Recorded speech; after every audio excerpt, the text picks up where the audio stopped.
in Syria as rebels strike in the heart of President Bashar al-Assad's capital. Meanwhile, the US has urged NATO to reconsider its role in Syria as there are allegations of chemical weapons use. Then what are the options to resolve this conflict? And if Assad were to go, what would change on the ground? We discuss. Please welcome Professor A.K. Pasha of Jawaharlal Nehru University. Welcome to Insight, Professor Pasha. Sitting next to him is Dr. Wael Awad, a senior Syrian journalist based in India. Welcome to Insight, Dr. Awad. And we are also joined by Dr. Zakir Hussain, a fellow with the Indian Council of World Affairs. Welcome to Insight, Dr. Zakir Hussain. Professor Pasha, I'd like to begin with you. How do you look at the latest situation in Syria, particularly with relating to allegations of chemical weapons use? The US has said that if chemical weapons are used in this conflict, it could be a game changer. Yes, they have said this now, and they have said this before also, that chemical weapons would be the red line or lines if the regime in Damascus uses that could really, be a turning point in the conflict which is raging and which has taken large number of lives and which has taken, refugees in nearly 4 countries, major countries, about 7 million of them, and about another equally 5 to 6 are internally displaced.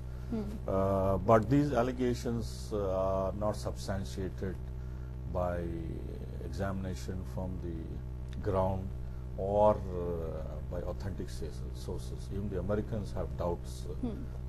The source of this new allegation came from the Israeli general, and US Secretary of State happened to be there, and he was virtually forced to acknowledge this, and then the whole media carried out this allegation. And we all know the vested interest carrying polythene bags with powder and material similar to one which could be used as chemical weapons mixed with that. So you have these testing period, Al-Qaeda to Jabhat al-Nusra and so on and so forth, but also supported by the Saudis, Qataris, the Americans, so on and so forth. So they are frustrated that this opposition is incapable of taking a single town or city.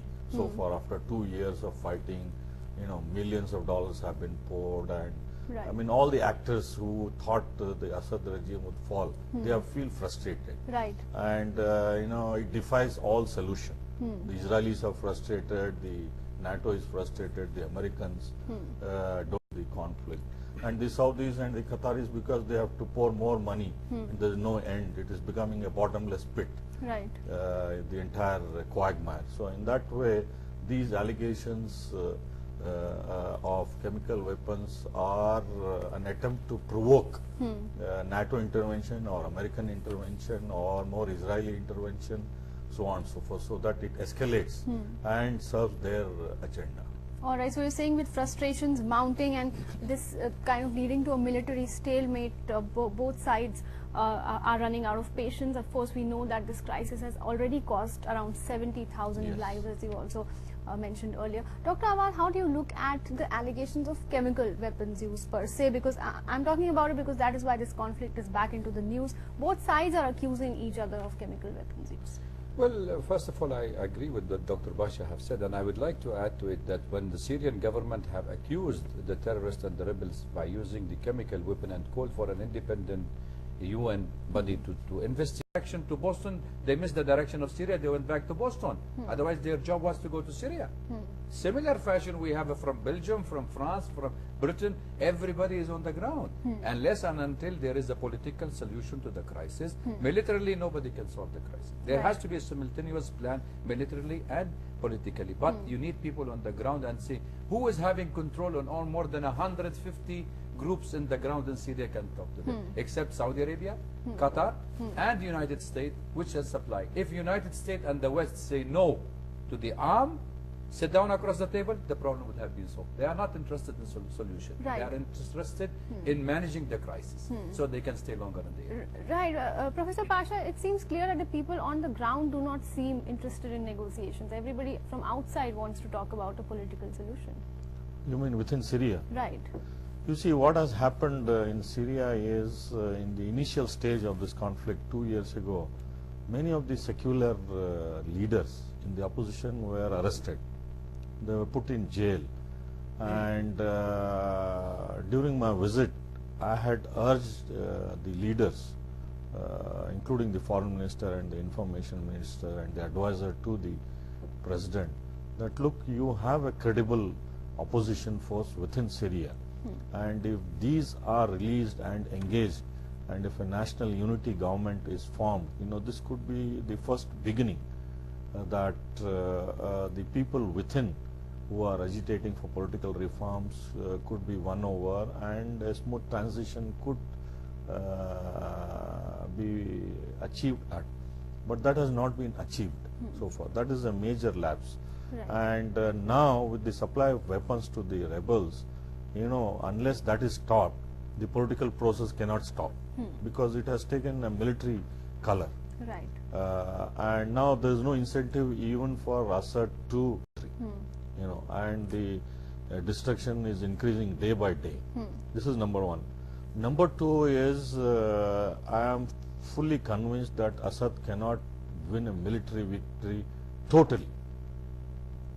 There is absolutely no doubt in my mind that you know, it is a dream that Assad's military forces would completely wipe out from the Turkish border, from the Lebanese border, from the Jordanian border, because the fighters are pouring in from all over the world. Absolutely. It is now a global war, from Afghanistan to Africa to Europe, to Chechnya.